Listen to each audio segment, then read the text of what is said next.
On today's show, we'll be joined by DuBose to discuss Alperen Sengun facing his first step up in competition, a huge test, if you will, against the Miami Heat, Bam Adebayo, and the rest of that Heat roster. What's he going to look like in his first difficult matchup after going, against the San Antonio Spurs in the preseason opener, missing the step up in competition against the Toronto Raptors? How will other guys play off of him, like KJ Martin, Jae'Sean, all of that? Plus, the Houston Rockets facing their roster crunch, having to trim the roster down from the 20 names that they've been carrying throughout the offseason, getting it down to 15 over the course of this next week. Who are some of the names to keep an eye on? Who are the guys that make the most sense to potentially remove from the equation, as the roster has to be slimmed down to 15 names before the start of the season? We're going to talk about all of that, as well as other takeaways, other expectations for Rockets Heat, the third preseason game. All of that and more coming up right here at Locked On Rockets. This is Mission Control, Houston. Ignition sequence start. The Houston Rockets select Jalen Green and Jabari Smith Jr. T-minus 15 seconds. Guidance is internal. Every time I step on that floor, I'm coming. You're getting somebody who's going to come in with a chip on their shoulder, somebody who's going to come in and compete from day one. 6, 5, 4, 3, 2, 1.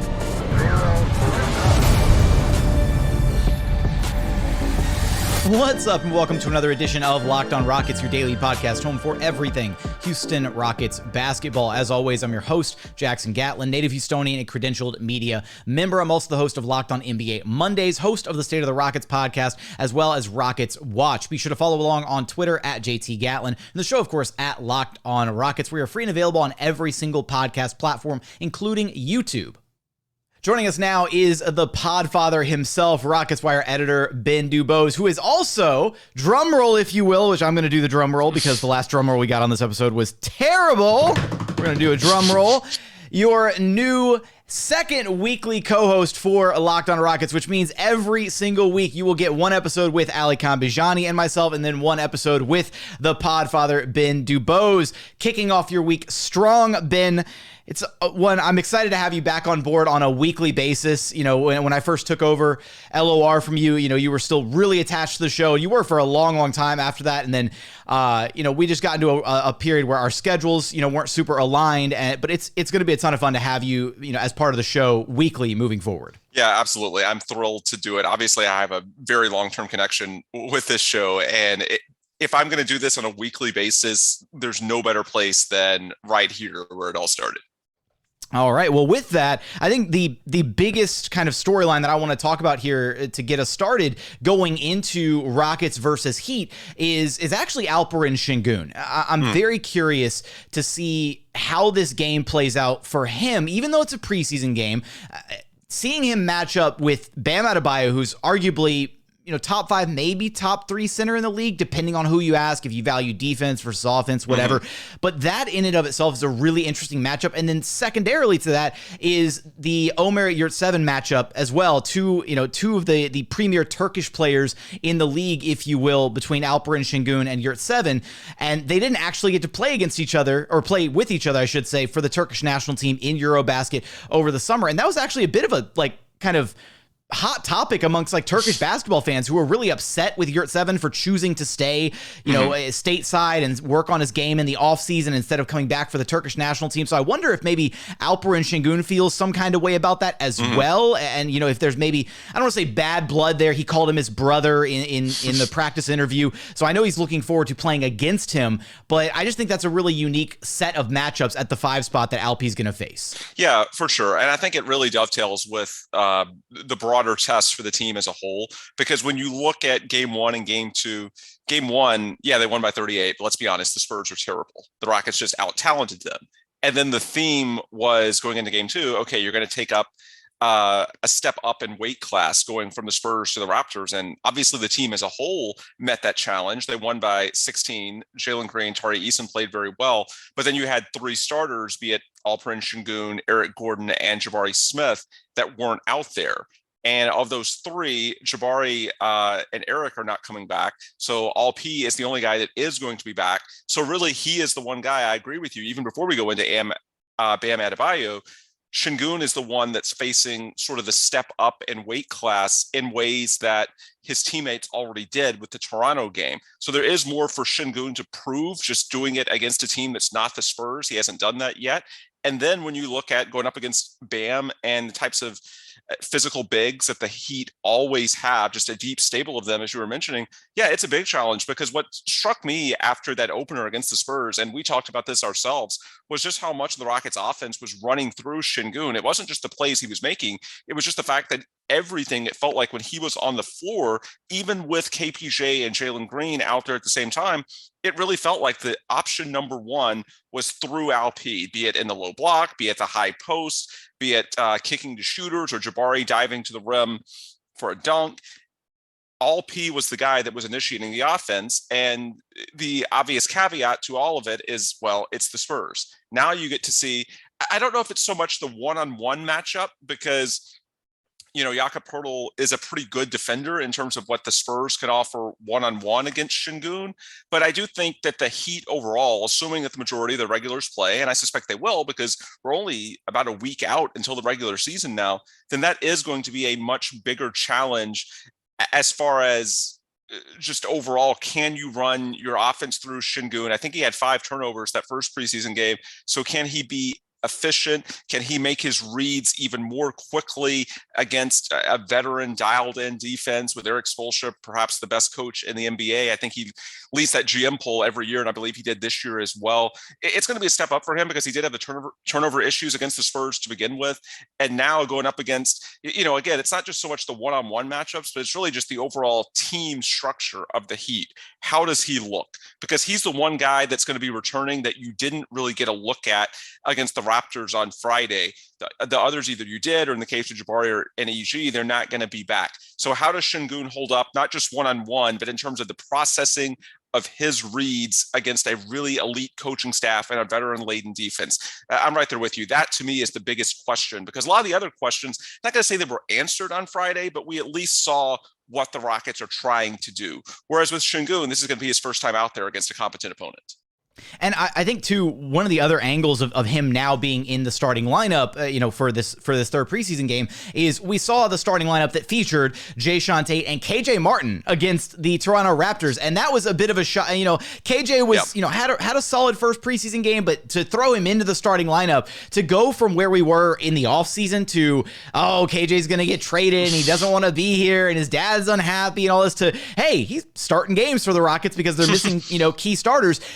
I'm really curious to see how those guys are able to play even better off of Alperen Sengun, right? Because KJ is an adept cutter without the basketball. Jae'Sean Tate can move well without the basketball. And so then you plug in Alp back into the starting lineup where he belongs, and you have that kind of force in the offensive lineup instead of a Bruno Fernando, which maybe it's a disservice to Bruno because he had the opening play of the game against the Toronto Raptors, which was a really nice dime to KJ Martin for the easy slam at the rim, but that was also his only assist, right? So like he's the traditional rim running big, whereas Alp's gonna, if they continue to run a lot of the offense through him, and if the guys continue to move without the basketball, which has been a key point of emphasis from Steven Silas throughout training camp, throughout these early preseason games, even though he hasn't been there, he's been dialing in on Zoom and telling John Lucas, keep them moving without the ball.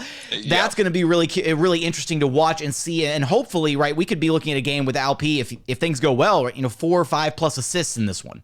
Yeah, and we should also point out that Tate did not play in that first game that Sengun did, so this is going to be the first time that Jae'Sean and Alp are out there at the same time. And when we talk about Sengun, part of the adjustment to him as the starting center, it's not just about his reads. We let off talking about that, but it's also about how his teammates play with him, because the structure is just night and day different to the types of offensive sets you ran with Christian Wood last year, because obviously to utilize Alp, you need to be making these movements away from the ball. I think Jalen was already pretty good at that. I think the main thing with him is just, having the legs to do it throughout a game.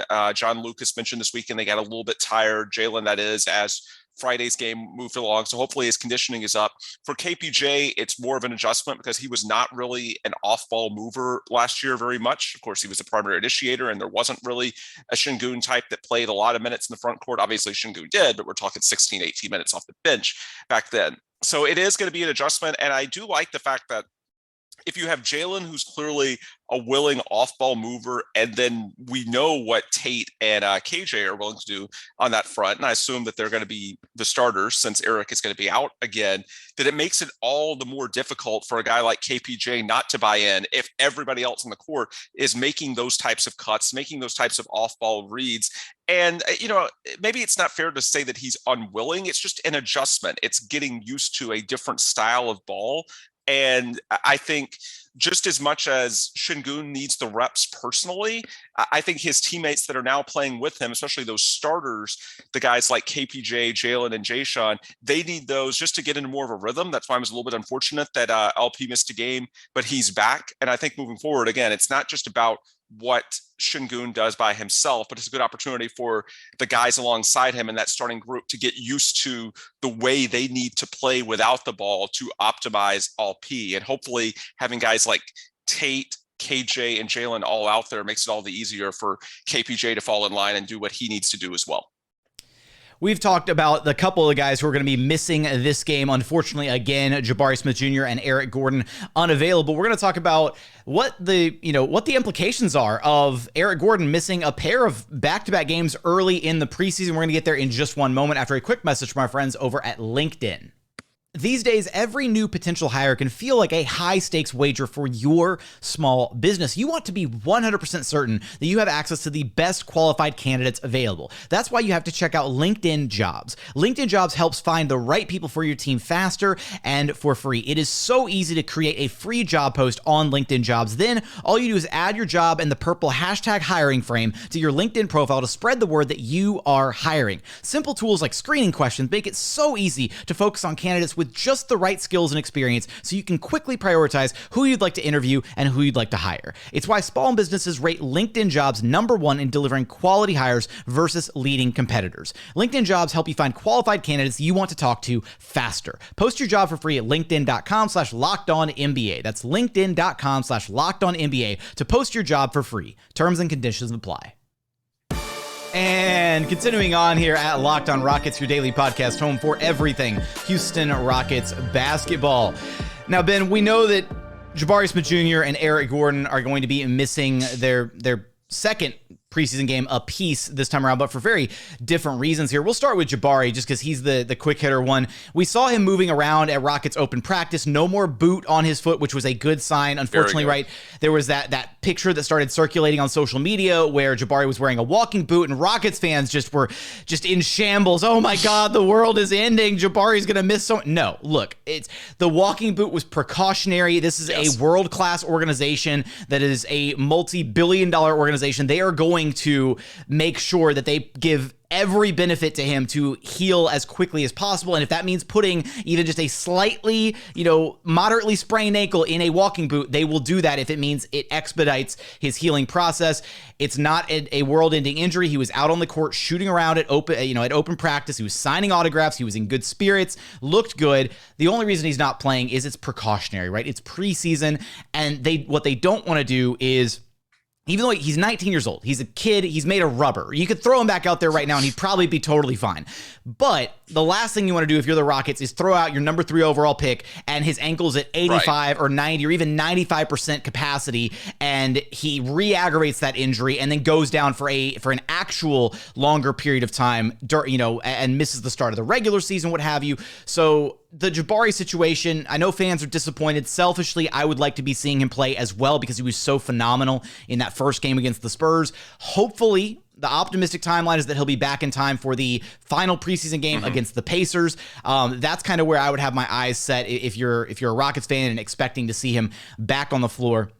Now, the other guy here, Eric Gordon, is a bit more of a curious case because EG was a guy that we pegged. He was probably going to miss some chunks of this season, sit out back-to-backs, rest games, all that kind of stuff. But for him to be missing now his second subsequent preseason game, in light of the fact that the first one was listed as rest, and they came out and John Lucas said it was, leg stiffness, soreness, whatever for this next game, it is kind of curious in the fact that this has happened now in back-to-back games early in the preseason, right after it was found out that Eric Gordon switched his representation. So now EG, new representation.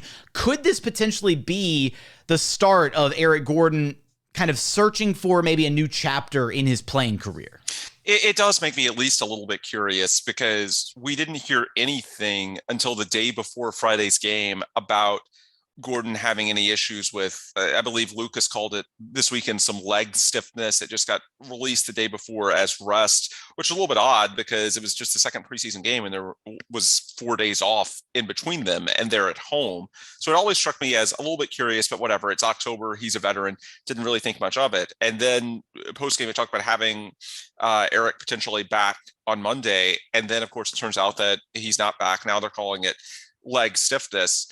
It is just a little bit curious to me, because we know that over the next week in the NBA, there are going to be at least some transactions as teams have to narrow their rosters down from, up to 20 in training camp in the offseason down to 15, plus the two-way contracts. And so there are some transactions that sort of open up around the league, a window, if you will, based on these moves that sort of have to be made. There's actually a firm deadline here. We know that's what drives deals around the NBA. And the fact that the Rockets didn't really hint at this being an actual physical issue, and now they're saying, and it happens at the same time that he switched his agency representation, it does make me wonder if maybe they at least want to leave the door open to having a Gordon trade as at least a possibility prior to the season, in this window, if you will, where teams are trying to narrow their rosters down. The Rockets, by the way, also have to narrow their own roster down, because with the Derek Favors trade, there's now 16 guys on standard contracts that I think expect to be on the team. And we're not even counting Teo Maladone. So the Rockets are definitely going to have to make a cut. And it could be, of course, Boban or Favors, somebody like that.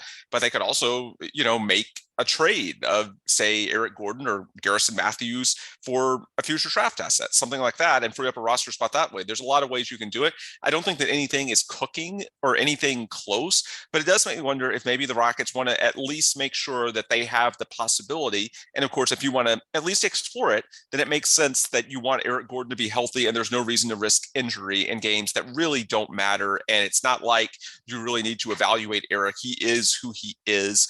So again, it's not that I can say, oh, I've heard that this is what's happening. It's just enough to make me a little bit curious, because they did not really disclose throughout last week there was any real physical concern. They just sort of framed it as maintenance. And now it's going to be more than a week off between games, last Sunday to today, this Monday game. And that's 8 days off in between. And it's just all a little bit odd is the best way that I would put it. There may not be anything there, but I bet at least on some level there's some thought of, hey, let's not risk injury in a preseason game when this window is coming up. Let's at least leave the option open. And leaving the option open, of course, means making sure that you have a healthy Eric Gordon, who other teams around the league would see as a plug and play veteran to potentially help them. And then, yeah, as you said with Jabari, I'll be quick on this because there's really not much more to say than what you already did. The bottom line, any ankle sprain, even minor, to be back to 100%, you need to take at least a week off, even a grade 1. That's fairly standard, a week off from serious activity. And a boot really helps you just stabilize, not put that much pressure on it. And even if he's completely fine, John Lucas joked before Friday's game when I asked him that Jabari was trying to talk his way into playing. Look, the bottom line is, while he probably could play, he'd be 85, 90%, like you were saying. To actually get him to 100%, you need at least a week of actually not going through full basketball activities. This is smart. You have 2 weeks between when the ankle sprain occurs and when the regular season starts on Wednesday the 19th in Atlanta. Use those 2 weeks. I hope that you see him a little bit in Friday's preseason finale, but it won't break my heart if you don't see him again until the regular season opener. Just make sure that he's healthy, and let's get 100% Jabari and not a 85 or 90, because ankle sprains are one thing that can definitely linger. Coming up, the names that are probably going to be maybe potentially on the chopping block as the Rockets face this upcoming Rocket, or I almost said Rockets crunch, but it's a roster crunch. It's a Rockets roster crunch. There we go. You try saying that 5 times fast. But the names that are potentially, going to be movable as we look at this Rockets roster crunch, that we just talked about with Eric Gordon. Plus, we'll take a look at some of the other storylines to pay attention to as we roll into Rockets Heat, the third preseason game. We're going to get there after a quick message from my friends over at BetOnline. BetOnline.net is your number one source for all of your football betting and info this season. Find all the latest player developments, team matchups, news, podcasts, and in-depth articles and analysis on every single game that you can get your hands on. Right now, it's not football, but right now you can take a look at BetOnline to take a look at who are the odds-on title favorites for the NBA this season. You got the Golden State Warriors still the favorites, even after the whole Draymond Green fiasco with Jordan Poole, the leaked video, all of that. They are still leading the way at plus 575 to repeat this season. Boston Celtics right behind them at plus 625. The Milwaukee Bucks in third place at plus 700. And then rounding out the top five, you have the Brooklyn Nets and John Wall's new home, the LA Clippers, at plus 750 apiece. So for all of that and more, head over to betonline.net to learn more about the trends and action available to you. BetOnline, it's where the game starts. And final segment here at Locked On Rockets, your daily podcast home for everything Houston Rockets basketball. Now, Ben, as we were just kind of discussing there in the midst of the Eric Gordon, curious situation with his, new representation, the games missed, the time away from, not necessarily time away from the team because he's still practicing, he's still doing, the day-to-day activities. He's still there. It's not like he's in hiding. They're not putting him in bubble wrap. He's just not playing in these exhibition games. Absolutely. Meanwhile, though, for some reason, some of the ways that, our fellow media members have been asking, the players and Lucas about Steven Silas, it does feel like Steven Silas is in hiding. Just when was the last time that you've heard from Silas? What would you say to him right now if you could talk to him? It's been a lot of fun. Just hearing what some of the guys, just like, well, I haven't talked to Silas since he left. So, hope you're doing good, coach. But Steven, so Steven could possibly be rejoining the team in Miami. There was optimism that if he tested negative and was able to, exit health and safety protocols, that he would be able to join the team in Miami on the sideline. However, he wouldn't be on the team flight down to South Beach. He'd have to catch a separate flight. Right. So just, imagine Steven Silas just, on Southwest Airlines, just going to South Beach, just, hey, yeah, Rockets head coach. No, but I kid. As we look at this roster crunch, Ben, I think EG is kind of that dark horse name that could potentially be moved. Although if you look at, any potential return on an Eric Gordon deal, you'd have to think about the fact that, he's making almost $20 million. You're probably going to have to bring back at least a 1-for-1 trade of players, maybe even a 1-for-2 or 1-for-3, depending on the team that you move him to. And that almost makes the situation even harder because EG right now, if you were able to flip him for even another name, then A, is that name a long-term deal? Is it something that you're able to just cut, waive, whatever, get rid of immediately, and then you're down to 15? Is it multiple names that you're bringing back? But EG being the dark horse contender for that spot, there are 3 other names that I think are kind of the names that make the most sense if a move were to be made. Maybe 4, depending on who you ask. But right now, I kind of have my eyes on Garrison Matthews, Derek Favors, Boban, and Jae'Sean Nix, actually. But the 2 names that are, to me, the easiest to do this with to clear up a spot would be Garrison Matthews and or Jae'Sean Nix at this point, because I think Derek Favors, the $10 million expiring contract, is an incredible asset to have. I cannot see them just throwing that by the wayside just to clear the roster spot. And then Boban is incredible for the vibes. The team loves him. He was a hit at open practice. He was a hit at media day. All of that. MVP chance in the final minute of Friday's game. Exactly. You know what? Credit. I don't know if you saw this or not, but at practice, Lucas was talking about the fact that he saw somebody. He said he saw somebody write something about Boban Marjanovic being the victory cigar for the Rockets, and so I think this might have been you. Yeah, I think it was because Fagan looked at the rest of us and goes, "Wasn't me." So it immediately made me think of the Boban victory cigar tweet that you put out. So that had to have been John Lucas just scrolling his timeline, seeing your Twitter feed, and getting a good chuckle out of that. I think it has to be down between, unless an Eric Gordon trade happens, right, which is the dark horse contender for clearing the spot, Jae'Sean or Garrison make the most sense. Yeah, and quick thing on EG, that could be a slight incentive, not a huge one, but at least a slight one to explore trades before the season, because as long as you do it in this window where you can have up to 20 players, then you can potentially accept a 2 or 3-for-1 to make the salary work of guys like, the Dallas trio that they got with Boban to make the math work for Christian Wood, and then release them, as opposed to the regular season. You couldn't even do the trade. Even if you plan to cut all of those guys, the trade would not be legal because you would have to have that many roster spots to make it work. Whereas now you would still have to make some changes, but you would not have to make as drastic of changes as you would in the regular season to make, a 2-for-1 or 3-for-1 for salary purposes work. So that's another thing that makes me at least a little bit curious that, they might want to explore the market over the next week and see what's out there.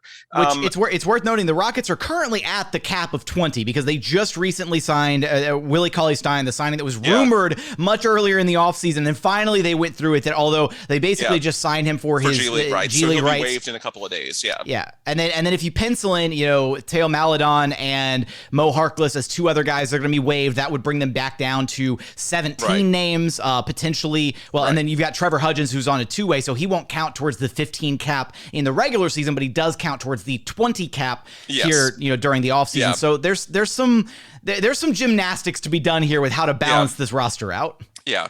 When I look at it, I would just be very surprised if Derek Favors was the guy let go. I think if they were going to let go of a big, it would be Boban, as much as it would break everyone's heart, including mine, to see that happen. The reality is that a veteran big that's not going to really play other than as a victory cigar. Look, Favors has at least comparable basketball value, if not more. He's younger, more athletically versatile than Boban, and he just gives you so much more trade matching potential at basically $10.3 million in salary this season, as opposed to Boban's 3.5. As much as the vibes are important, I don't think it's worth, taking a $7 million hit in terms of what you can do financially as you approach next February's trade deadline. So if it was between the two of them, I would just be very, very surprised if they let Favors go. It just comes down to math. I actually saw that Kelly Eco had an article Sunday with projections for the Rockets. Actually projected Favors would be the one to go, basically sort of last man in, first one out, because he, didn't start with the team the way Boban did from a culture standpoint. I understand in terms of, chemistry, why you would make that argument. I just respectfully disagree that that's what Rafael Stone would do, just because I think the way they're looking at it, especially in a rebuilding season, you have to think much more, I guess, math oriented. And I just think the extra value of that salary that Favors provides gives him a leg up. As far as the others, I was actually thinking potentially Knicks, because of course he struggled this preseason, especially Friday. Now, in fairness to Jae'Sean, I did notice when we were in the locker room before the game, he had a pretty big stimulation device around his midsection, I'm guessing for his back. So maybe he wasn't 100%, and, his play didn't exactly look very spry. Maybe wonder that as well. So in fairness to him, maybe it's a physical thing. But I was mentioning that possibility to Dave Hardesty, Clutch fans on Twitter earlier today, and David Weiner, Beam and Thug, chimed in when I pointed out that you could let Knicks go, and then unless he was claimed, potentially sign him to the Vipers anyway and have him in a similar role to last year. And David clarified that you probably would not be able to do that because based on his guaranteed salary, it would be too much for the Rockets to then sign him to their G League affiliate. So if you did want to let go of Knicks, in all likelihood, you wouldn't just be able to, hope he goes unclaimed on waivers, which is probably a safe bet because not going to be that many roster spots to start the season.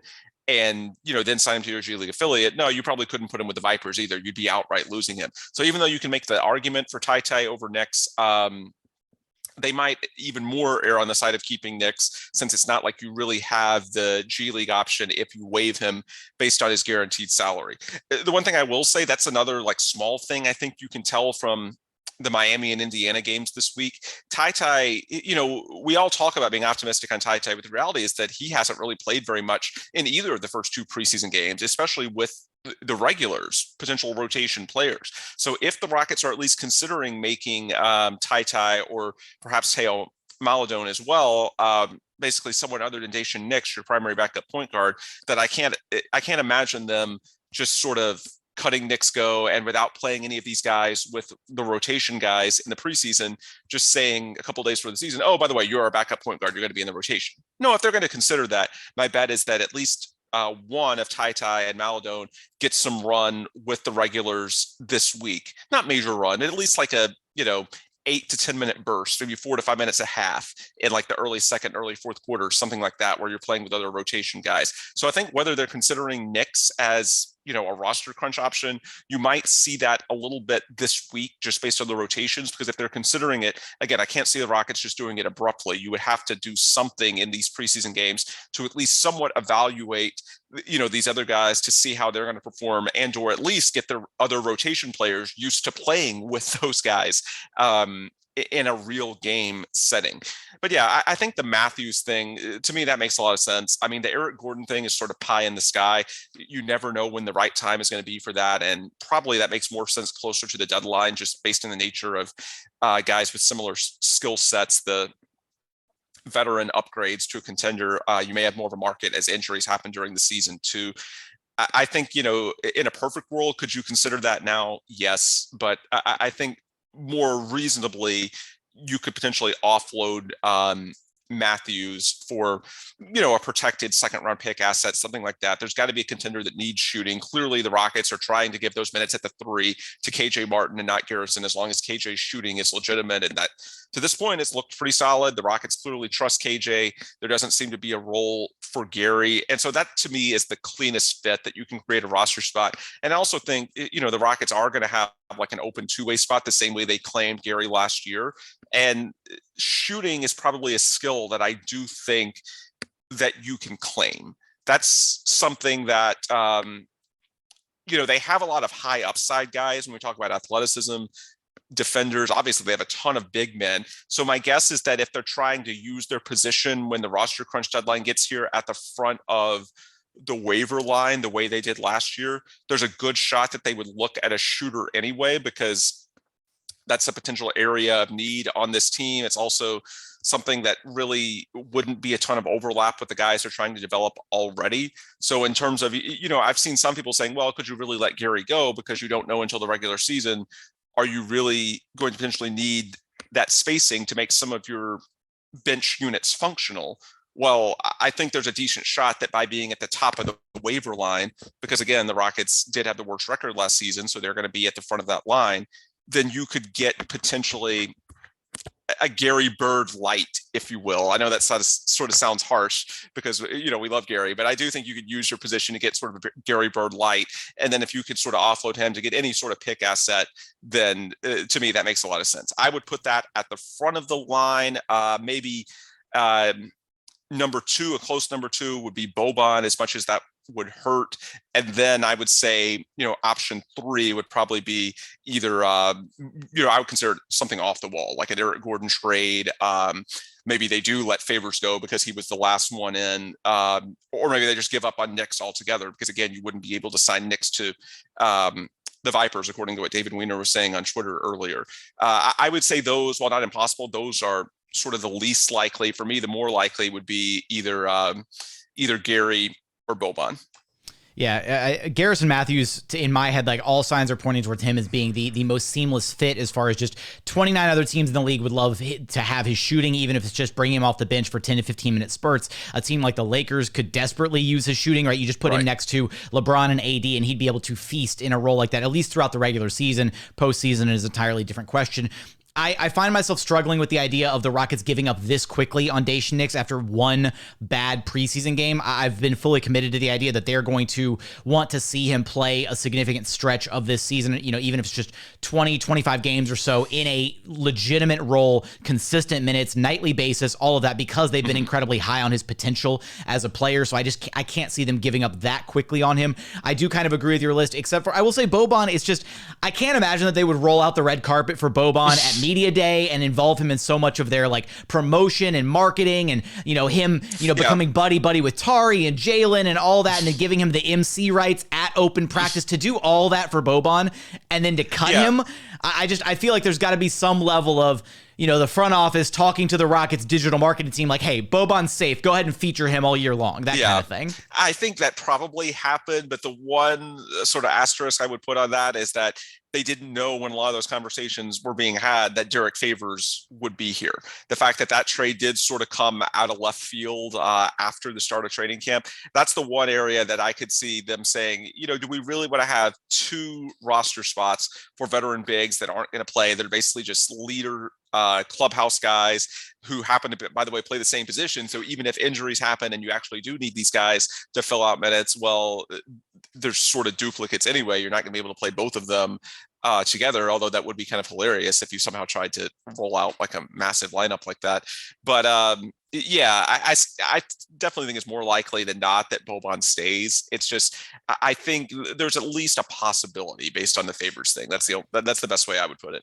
Yeah, and that it's those possibilities. The reason we're kind of mapping out all the different directions this thing could work itself out, as the Rockets need to trim the roster down to 15. But last thing here, Ben, before we wrap this one up, we talked about Alperen Sengun kind of being, I think, the big story or biggest story, maybe headline going into this Rockets Heat game, how he plays against, Bam Adebayo and the rest of the Heat bigs, how he handles the new defense, the step up in competition, all that. What else are you looking forward to? What other, potential, either if it's a specific player or a matchup that you're looking forward to out of this third preseason game?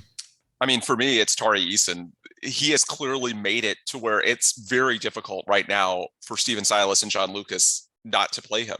And it's difficult because at his positions, you've got, assuming Eric Gordon does come back to the rotation at some point, which assuming there's not a roster move, of course, by the regular season, he will.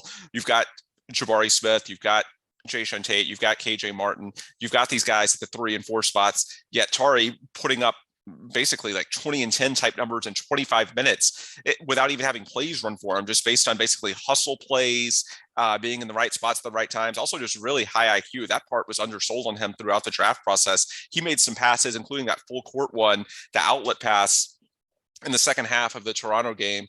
It's just stunning what he's been able to do. But the obvious question with that is how much is going to translate to the regular season once other teams are fully dialed in, because Tari is a guy who always plays with his hair on fire. He gives you so much hustle, so much energy. And the preseason is an environment where a lot of teams, let's be honest, they don't. And so on paper, you can see a scenario where Tari is disproportionately more valuable in the preseason just because his inherent gifts just play up even more in that environment. Whereas Miami, again, it is the preseason, but you rarely see an Eric Spoelstra, Jimmy Butler-led team, we can throw Bam Adebayo in there as well, that doesn't show some level of commitment and focus. And so against a team that maybe they're not in playoff form, but they're certainly, they pride themselves on the whole Heat culture thing. We hear that all the time. They're typically a very mature team in terms of just their style of basketball and their attention to detail. And they are going to be, this is sort of, to make the NFL analogy, what we often hear about in football, that it's the second to last preseason game that's the most important. And I think we're seeing that more in the NBA as well, because nobody wants to really risk injury in the final game. So it's that second to last, which this is for the Rockets, and I believe for the Heat as well, where teams do show a bit in terms of their lineups, their rotations, because they're trying to get ready for the regular season. This is week 2 of a 2-week exhibition period. And so how does Tari Eason's play translate against a team that's more veteran laden, that's a bit more dialed in? I want to see that, because the numbers so far are just staggering.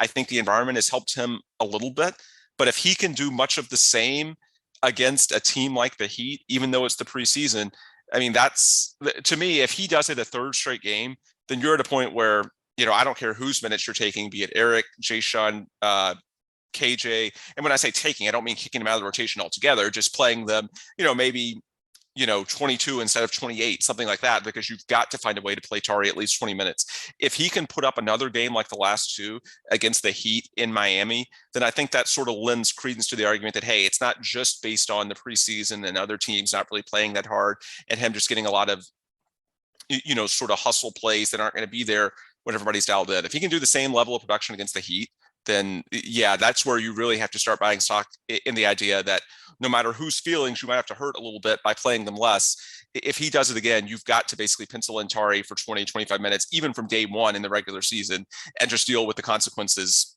elsewhere, whatever they may be.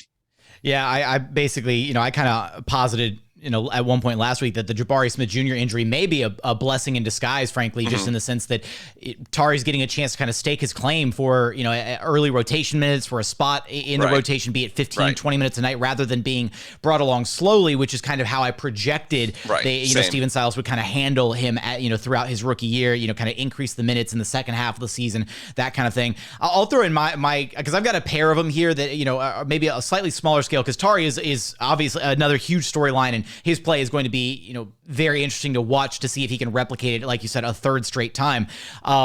I want to see KJ Martin, right? Because he's had a couple good games now, and I'm very curious to see how he plays alongside Alp, right? Because last season especially, he and Alp developed such great chemistry playing off one another. I think KJ was arguably the best player at finding those windows to cut and play off of Alperen Sengun's passing ability. So seeing those two guys function together in the starting lineup is going to be really exciting. Arguably one of their best games together last season was the Lakers game, which was arguably the game of the year for the Rockets, where they won in overtime at home against the Lakers. Jalen Green had his kind of like coming to the NBA experience where he had the 19 straight points in fourth quarter and overtime. But inside that game as well, Alp had an incredibly solid game starting in place of Christian Wood. KJ Martin got the starting nod that night instead of Jae'Sean Tate. And those three had a phenomenal game. So seeing that kind of that relationship, that chemistry between those two guys continue to grow, because KJ's likely going to get the starting nod again in place of Eric Gordon being out and Jabari Smith Jr. still being out as well. So seeing how those two guys continue to play off of one another. And then Kevin Porter Jr., right? The Miami Heat are another, right? The Raptors were a step up in terms of the defensive intensity, the quality of opponent, all that from the Spurs. And yet KPJ, even though he still hasn't quite had a game where he's been able to successfully at a high rate put the ball in the bucket, it's felt like his control and his measured approach to the game has been different than last year, to where even though the efficiency hasn't quite been there, it's felt like his impact on the game has been important and his control of the game has been notable, to where can he continue that? Can he continue that against the Miami Heat? And can he couple the control of the game with actually getting back to his ability to put the ball in the bucket? Because that is arguably his best skill, even better than his playmaking ability and his court vision, is just his flat out ability to be an elite scorer that then leverages that scoring gravity, that scoring threat into more opportunities for himself, for his teammates, all of that. So those are kind of the two things that I'm looking forward to out of this third Rockets preseason game. But Ben, you know the drill. Let everybody know where to track you down at. Yep.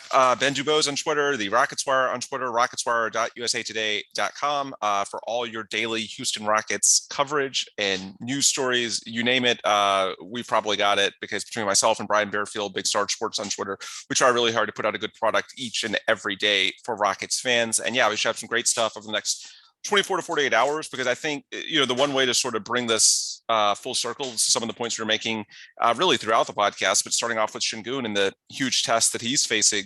Look, the final preseason game on Friday is Indiana, which is a lot closer to San Antonio. I'm not saying Indiana is as bad as San Antonio, but they're certainly not good. They are a rebuilding team. Whereas Miami is much more in the Toronto vein, even more, because of course Toronto didn't have Fred VanVleet for that game. So this is your last big test of the preseason. If you want to see how guys like Sengun, KPJ, Jalen, unfortunately not Jabari because of the ankle, but so many of these other young prospects, we talked about Tari Eason play, this is an opportunity. So I encourage you to watch, read, listen to podcasts like Locked on Rockets. It's a good opportunity to learn a lot in this game on Monday night, because really it's your last time to go up against a really top shelf opponent before the games get for real next week. Always a pleasure to have you on the show, Ben, and we look forward to having you back here each and every week moving forward. Sounds good. That's going to do it for another edition of Locked on Rockets. As always, thank you so much for checking out the show. If you haven't done so yet, please consider subscribing wherever you listen to your podcast. That's Apple, Spotify, Google, the Odyssey app, free and available on all podcast platforms. We're also on YouTube, where you can help out the show a ton by commenting in the YouTube comments. What are you excited to see in this Rockets Heat preseason matchup? Game number 3 for your Houston Rockets. Let us know in the YouTube comments. But as always, thank you so much for watching. Thank you so much for listening. And we look forward to having you back right here at Locked on Rockets, your daily podcast home for everything Houston Rockets basketball.